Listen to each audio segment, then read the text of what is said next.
We are here now again with State of Ohio versus Clarence Fry, and I guess I should have said the case number since that differentiates 30837. And each side will have 15 minutes to present their arguments. And as the appellant, you may reserve up to 5 minutes.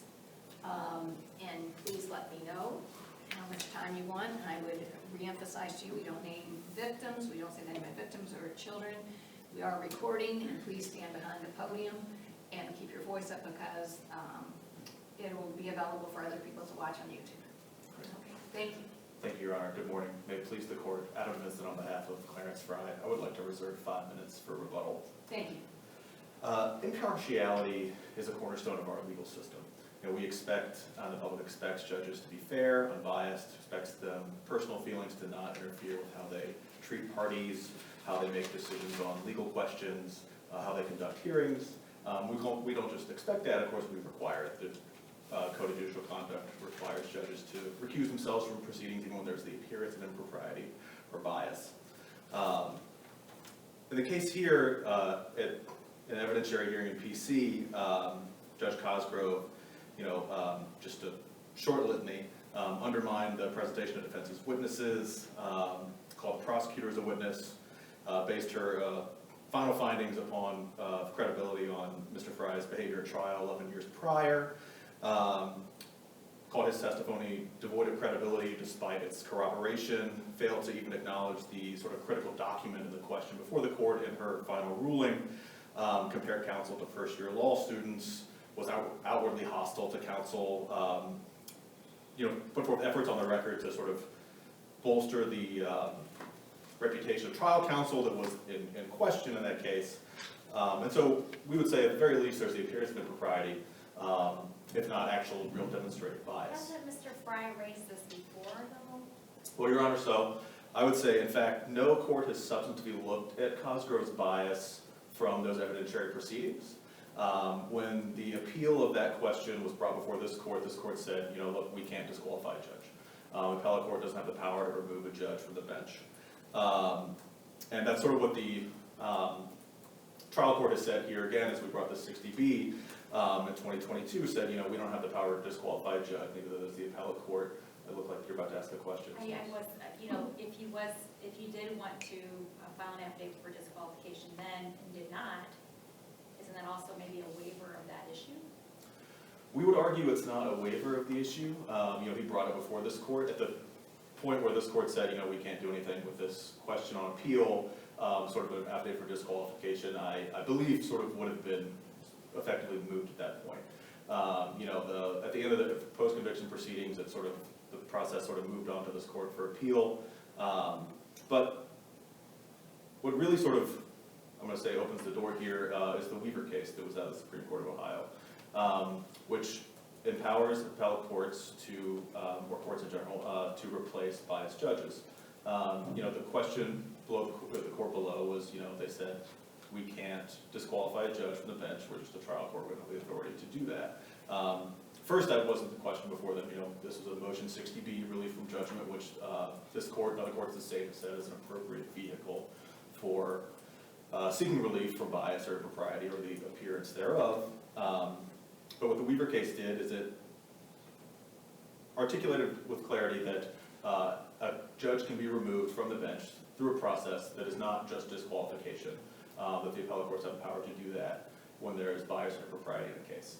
Counsel, wouldn't that be, though, if it was alleged that the due process rights of the defendant were violated? Yes, Your Honor. I believe that the defendant's due process rights are inherently violated when there is a biased jurist on the bench. Well, but it still has to be raised.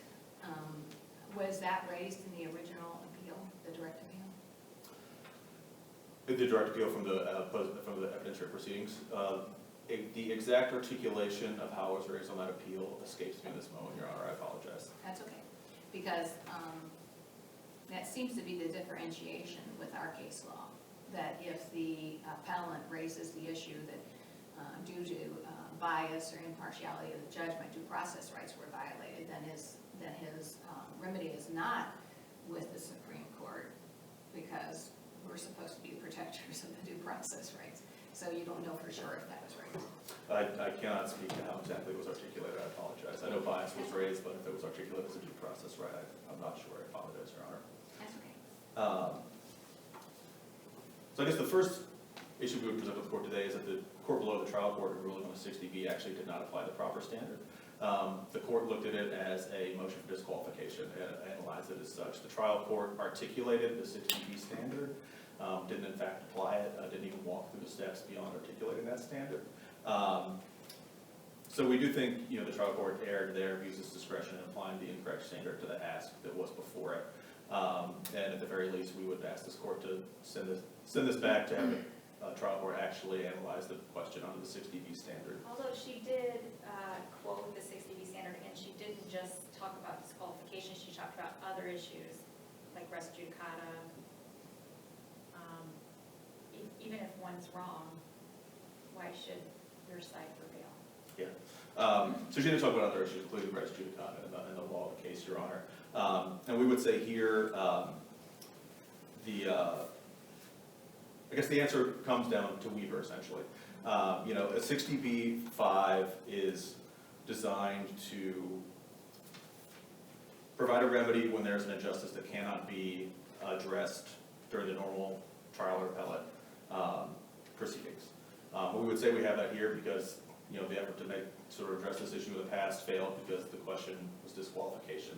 Weaver sort of empowers courts now to replace the biased judge when the record demonstrates the presence of that bias. And Weaver sort of opened that door again. The only way for us to sort of pursue that remedy now from that injustice, from that bias, is through this motion. And then we also turn to say that under the 60B analysis, Fry actually meets the standard to be granted relief in this case. This a meritorious claim or defense if relief is granted. Of course, the underlying claim is that he was denied his right to testify in his trial, which the record of post-conviction we think establishes with clarity. He's entitled to relief under 60B-5, it's a catch-all provision. And then the timeliness of the motion. This motion was filed within 30 days of the decision in Weaver. Under 60B 1 through 3, there's a 1-year period. B-5 doesn't articulate a time period specifically, but you look to that it's filed within a reasonable time in reference to some operative facts or evidentiary material. We would say that Weaver was the sort of activating decision in this case. If there are no further questions at the moment, I'll just hold the rest of my time. Thank you.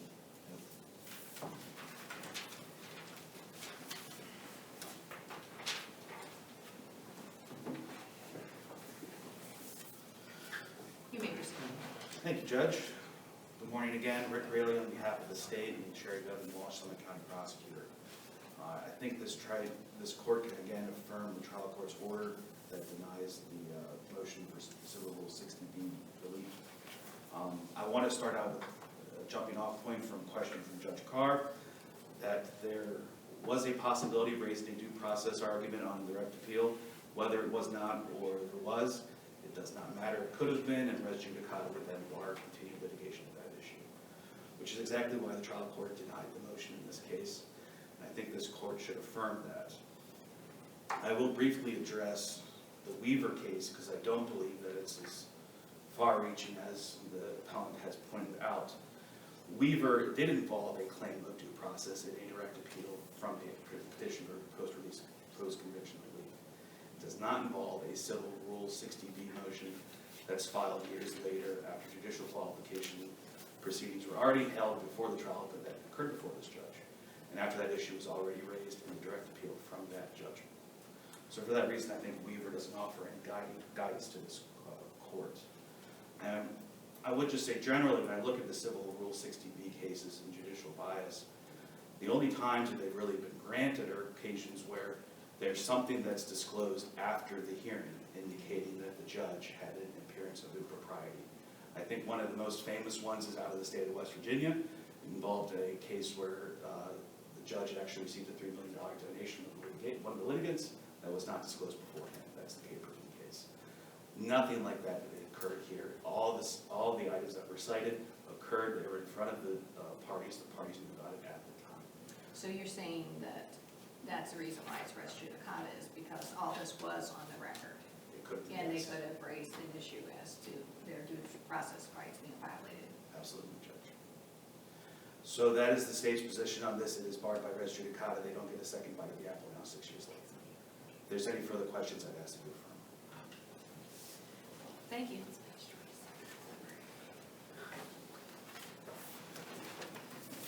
You have 5 minutes, because that's the only thing I can reserve for you, No is problem. 5 minutes. But look at the bottom of the monitor, not now.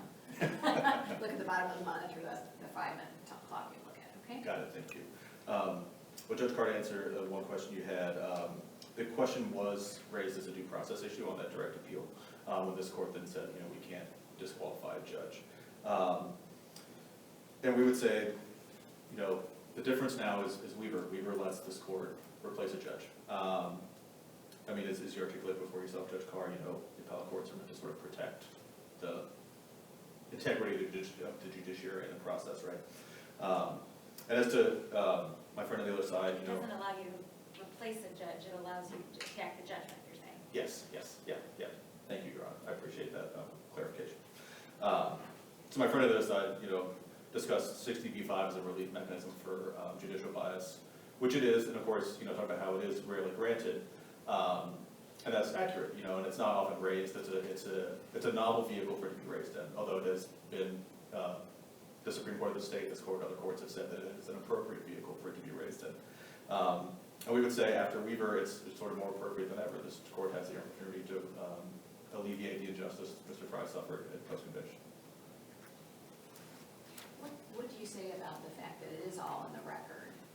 And I appreciate the fact that you raised, Mr. Fry, I should say, raised the issue of due process originally. Whether this court got it right or wrong, the court said that that is something that should be handled through an application disqualification in the Ohio Supreme Court. I assume there is an appeal from that, or at least leave to appeal. I'm sorry. Of our decision. Oh, of your decision, yeah. We did, there was a motion of supported jurisdiction was filed in the Supreme Court following that decision. Right, so my point is, all this was on the record, and then all the appellate rights that Mr. Fry had were exhausted. The Supreme Court could have accepted it and said, no, that's just not true. You can, as Judge Lanzinger said, attack the judgment without replacing the judge. So what are we to do with that? So we would say, Your Honor, that I think it sort of all turns back to Weaver in many ways. If the Supreme Court doesn't take cases as just simply as error correction, they take cases that are great public or general interest or have a serious constitutional issue. Well, due process violation would be a pretty significant case, I would think. I agree.